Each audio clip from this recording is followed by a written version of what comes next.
Hello BookTube. This is my wrap up and ranking of judging one of the semi-final groups in the BookTubePrize, and I'm recording it in sort of on the 26th of July, just before I submit my ratings, and I will make it come live just after the results come out. So I really enjoyed this bit of judging, this semi-final, and the 6 books I'm going to talk about, I have to say, are all good books that I was really glad to read.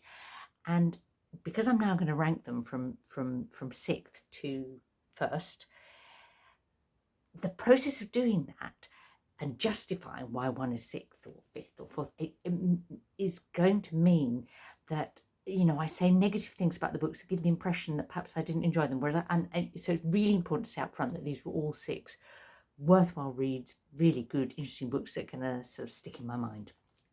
That said, they have to be ranked because it's a prize. So number 6, so bottom choice for me was The Pull of the Stars by Emma Donoghue, the Irish author who now lives in Canada, I think. And I think a lot of people will have really loved this book. In fact, I know a lot of people love this book. And Donoghue as a writer really pulls you along. I would say it was probably the fastest read for me, even though it's certainly not the shortest book of these 6. And it has a kind of an intensity because it's set in quite a short time period, like just over a couple of days. And it's also set in a very, a lot of it happens in a hospital and in a single room, a small ward in that hospital with just a few characters. So there's a kind of, an intensity about the whole the story that is really good, really effective, and was absolutely one of its strengths. But, okay, this is my criticism of this book. Donoghue obviously was so fascinated by the period and the things that she found out in the course of her research that she just sticks too much in, and she's so obviously really passionate about all this stuff that she's stuck in this book. But for a reader, or for me, it took the edge off the story and overwhelmed me a little. I'll explain. So the book is set in Dublin when the Spanish flu pandemic was sweeping through Europe in the aftermath of World War I, and with devastating impact. So timely, as it turned out. She didn't know that when she wrote it. It came out that it should come out during a pandemic. But so obviously you've got all the stuff about the Spanish flu, the impact of the Spanish flu.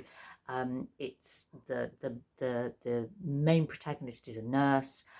So you've got nursing stuff. She's actually, it's an obstetric ward.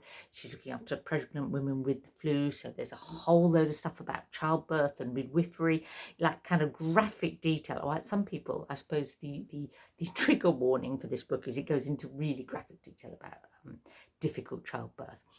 So loads of stuff about that, about a pioneering woman doctor in Dublin, who was a real character. She was, yeah, based on truth. But also we've got World War I aftermath stuff, you know, shell shock, impact of that. You've got Irish politics, harking back to the 1916 Easter Rising and the ripples that still are continuing from that. What else have you got? You've got you've got kind of like poverty. You've got domestic violence. Relationships between men and women. And then the Catholic Church, the impact of the Catholic Church and on Irish society, and then a whole kind of like thing about the Magdalen laundries, Magdalen homes, you know, where unmarried pregnant women were taken and really badly treated, and then the orphanages and what happened to the children. All of that is there in this book in detail, and it almost overwhelmed the plot and the quality of the writing for me. But if that's your kind of historical fiction, you'll really enjoy it. And this is not I'm not disrecommending it, as it were. What is particularly lovely about it as a book is something about the warmth in the face of difficulty, and above all, there's a lovely love story in it between two young women, which, putting that in a sort of early 20th century Irish setting, it was beautiful, and that's was the best thing about the book for me, I think. So, in contrast, my number 5 choice was a much darker book. As you might guess from the title, because it was My Dark Vanessa.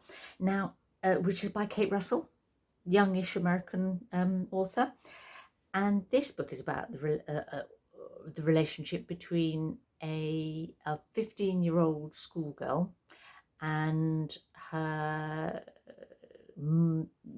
much older English teacher. So it's an abuse story, I guess, and a survival story. Now, while I was reading this book, we on BookTube were talking about kind of cancel culture and call out culture. Tag went round about that.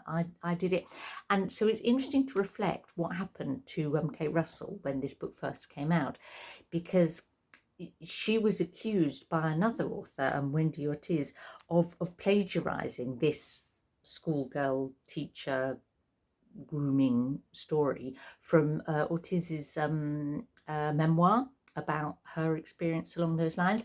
Now, if only that kind of grooming was that unusual that you'd have, that if you wrote that story, you'd be plagiarizing it, if you know what I mean. But what happened is that Russell faced an absolute storm on social media, and what that forced her to do was to explain that she was drawing on her own personal experience, elements of her teenage experience in writing the book, which was something that she had not wanted to do. She just wanted to write the novel. She hadn't wanted to make it about her, it was drawn her experience, but she hadn't wanted that to be out there necessarily. And so there was a kind of I suppose that kind of call out culture, cancel culture thing pushed her into having to make that public in a way she hadn't wanted to. And that is an interesting reflection for me. I only found that out after I'd read the book and was sort of reading around it a bit. So this book is a very effective portrayal of grooming, basically. And first person protagonist, Vanessa, who is an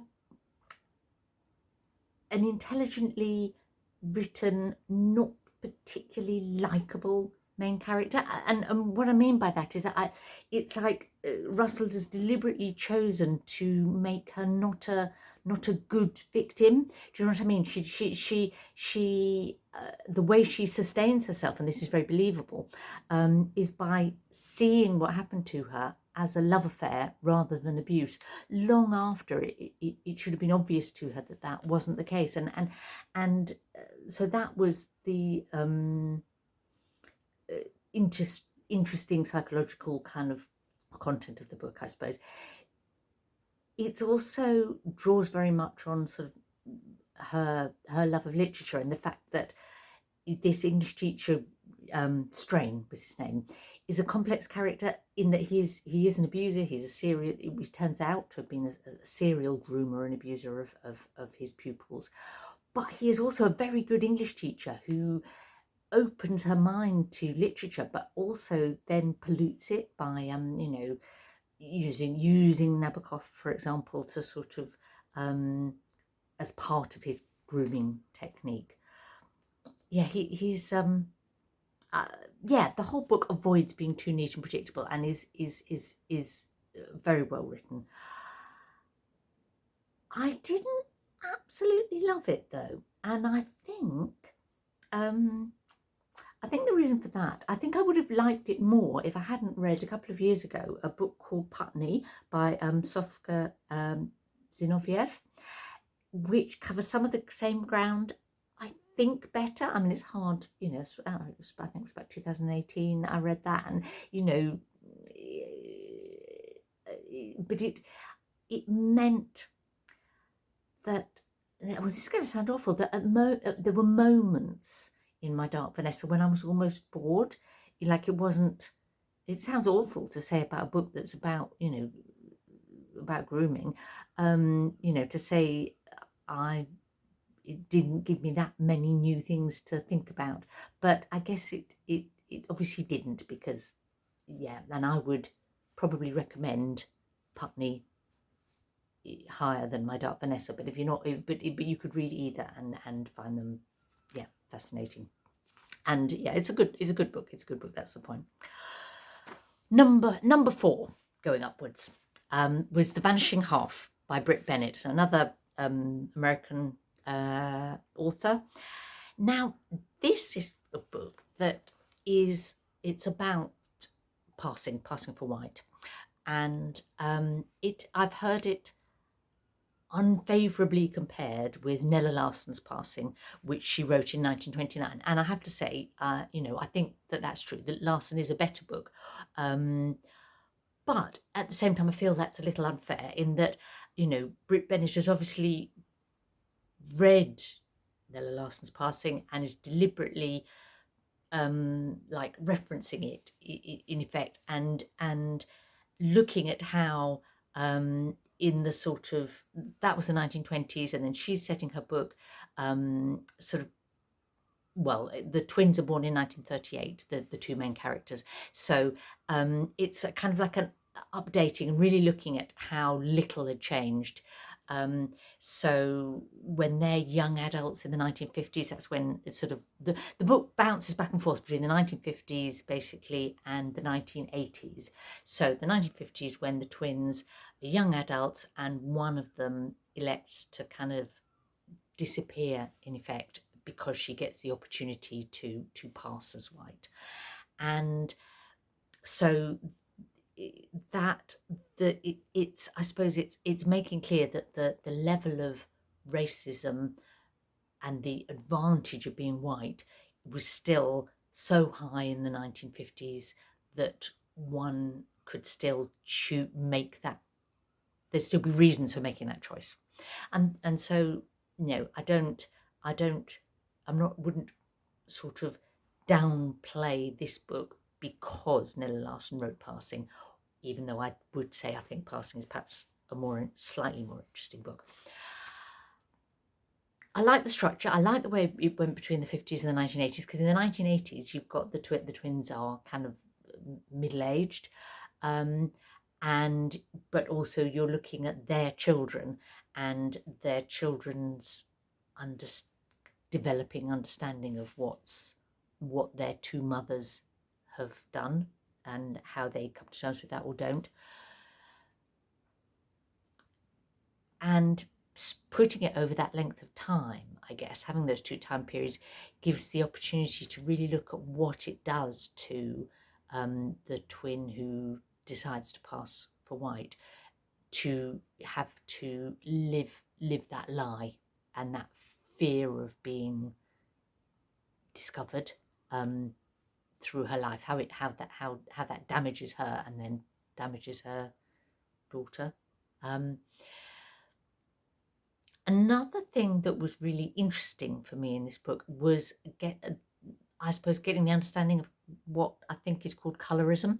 So the twins are born in a fictional town in Louisiana that has been established by light-skinned African Americans, and it kind of excludes darker-skinned African Americans, you know, and why they would want to do that and what that meant that was interesting. There are some subplots in the story, and one is around there's a transgender character, and I think Bennett really deliberately has she's looked at different ways, I suppose, to explore issues of identity and pretense and hiding things, being scared of things being revealed, prejudice, different sorts of prejudice, different, she's trying to layer it, I suppose, and I felt that was successful. But I think there is a criticism to be made of this book, and why it's my number 4, I guess, is that in the plot there's like slightly too many moments that slightly push your credulity too far, or too much of a coincidence. So not a perfect book, but a book whose ideas really interested me, I suppose. So that's what got it to number 4. Now then, we're now in the top half, and I would say that although I struggle to rank these books, there was a clear bottom half and top half, if that makes sense. So the top 3 books were definitely all in the top 3, and then it's sort of choosing which order, and the bottom 3 were all in the bottom 3 and choosing which order. So, and the one that is my number 3, I'm amazed that it is my number 3, if you know what I mean. I was really surprised by that, because it's the Mirror and the Light by Hilary Mantel, and so British author. Because The Mirror and the Light, reading The Mirror and the Light, it was definitely one of my best reading experiences of the past few years. And I would say that the quality of writing in that book is the best of all of these 6 books. The actual, literary quality is, definitely the best. So why is it my number 3 and not my number 1? Because it's not a standalone book. It just isn't. Now, I've read all 3 of Mantel's Cromwell trilogy, and I'd say that the first one definitely stood alone. The second, even though it's a sequel, actually, Bring Up the Bodies, you could read by itself. It's sort of shorter, more intense, slightly different in style, and again, you could look at it as a standalone novel. But The Mirror and the Light is not.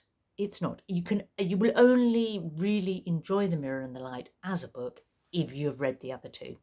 I'm completely sure of that. So hence, there was no way that I could put it as my first choice. Having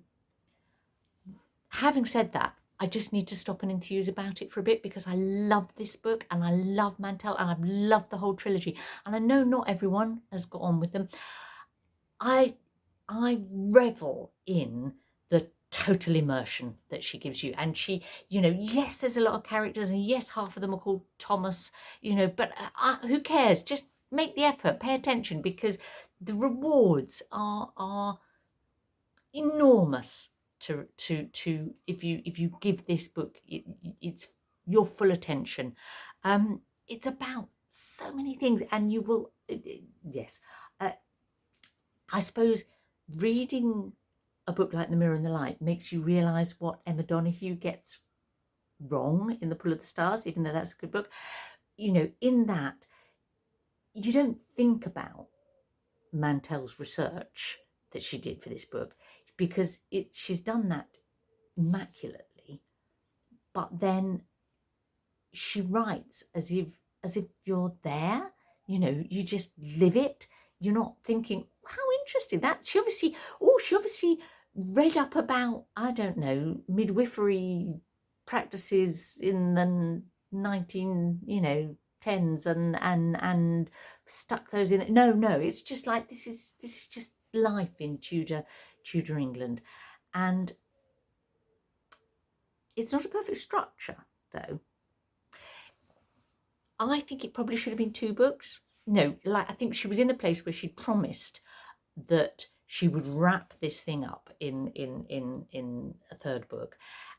and she couldn't bring herself to keep it as short as it should have been. So you have, it's almost like you have you've got two waves. You know what I mean? Like there's a story arc that sort of starts and goes up and ends, and then you like start again at the bottom and have another story arc. I didn't mind that because I wanted all of it, but I could, you know, I think you could criticize it on that basis. Perhaps it could have been edited down a bit. I mean, I say no because I relished every chapter of that book, and I wouldn't have wanted it to be any shorter because I wouldn't have wanted to miss a moment of it.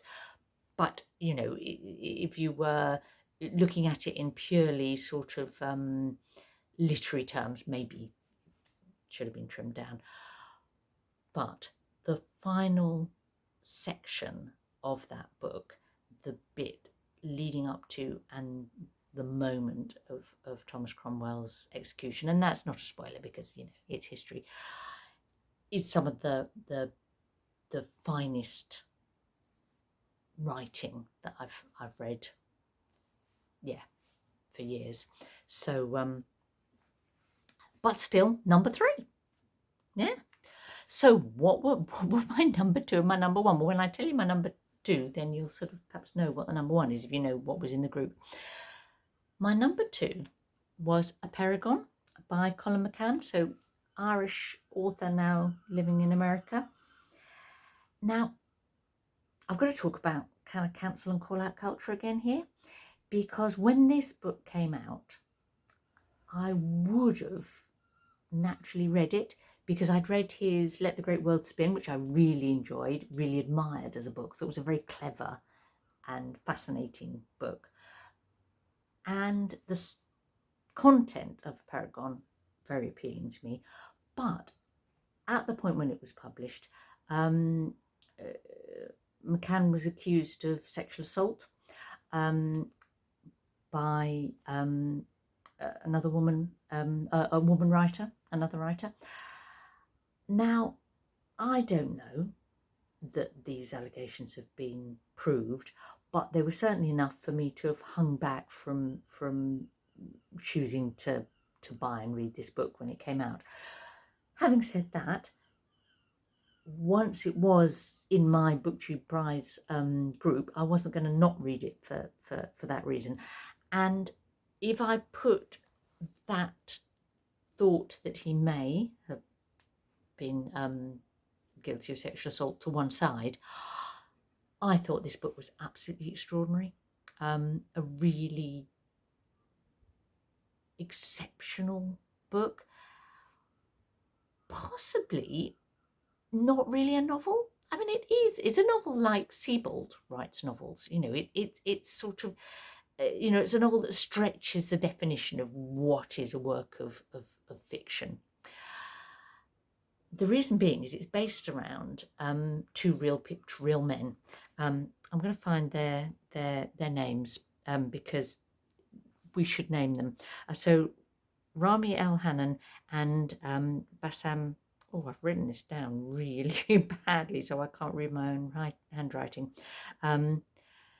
Iranian. I'll put them in the description, and apologies for, I was writing these notes in the car, and yeah, I didn't expect to not be able to read to read my own handwriting.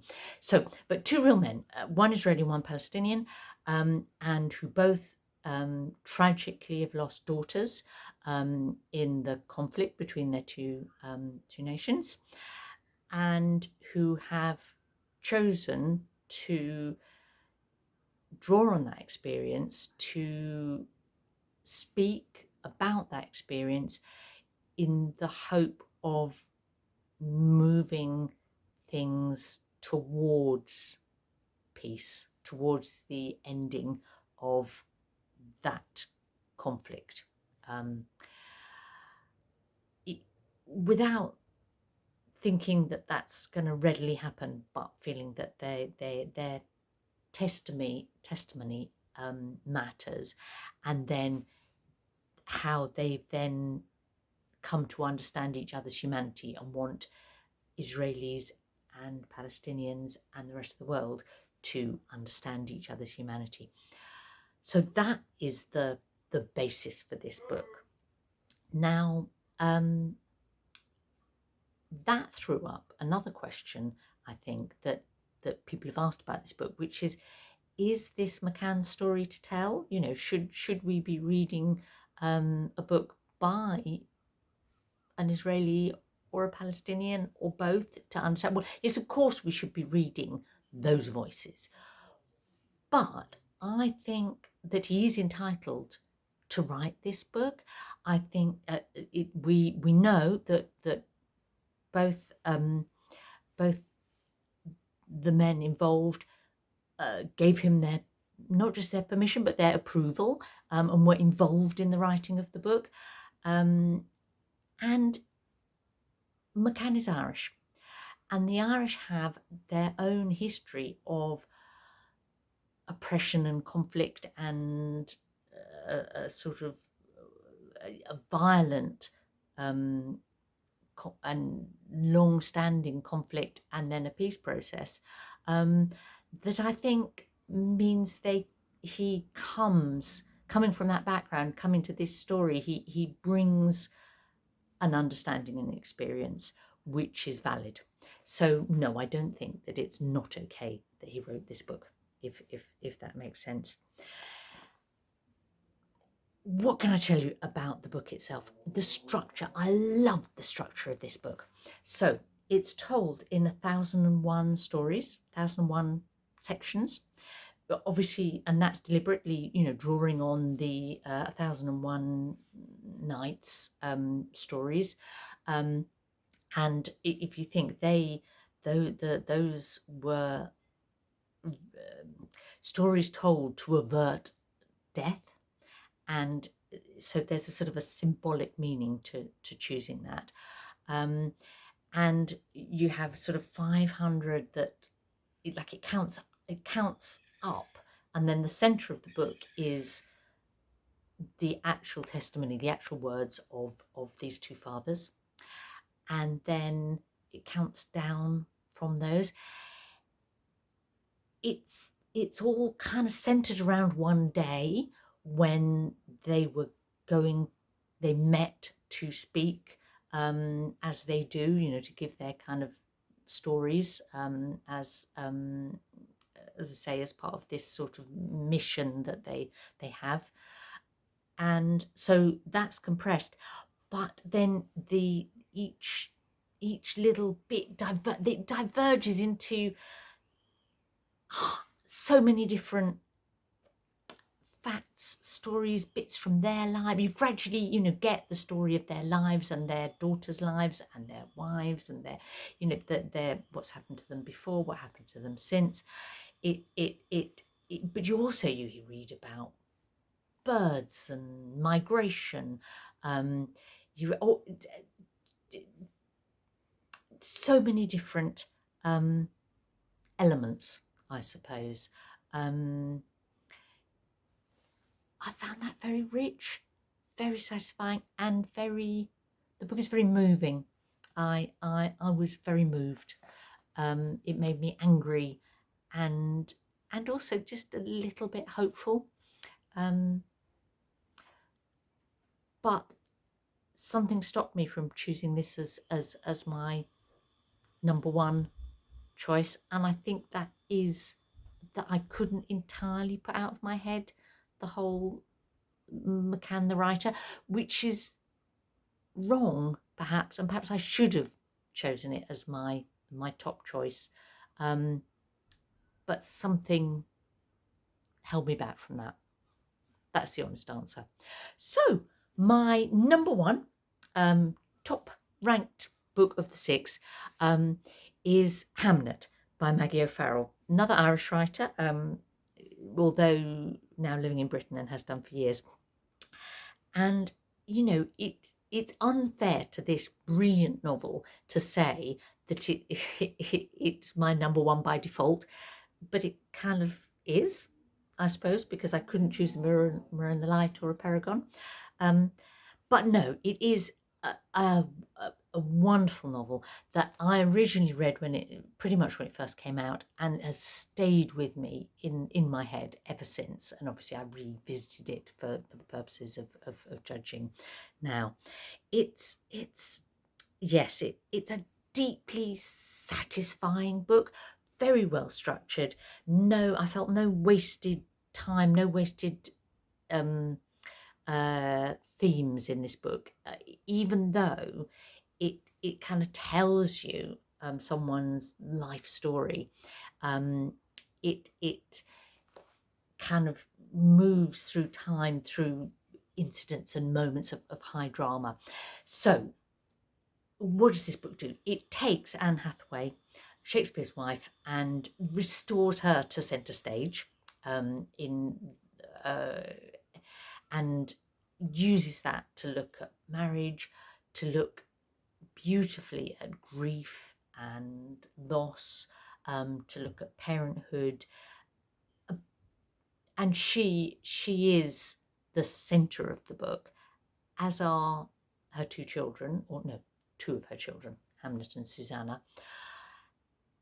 And but Shakespeare himself is also, he's like the shadow character in the book. He's present in his absence through most of the novel, but nevertheless she is exploring that old conundrum about how much of an author's writing can be attributed to incidents from their life, and how much did the death of his son Hamlet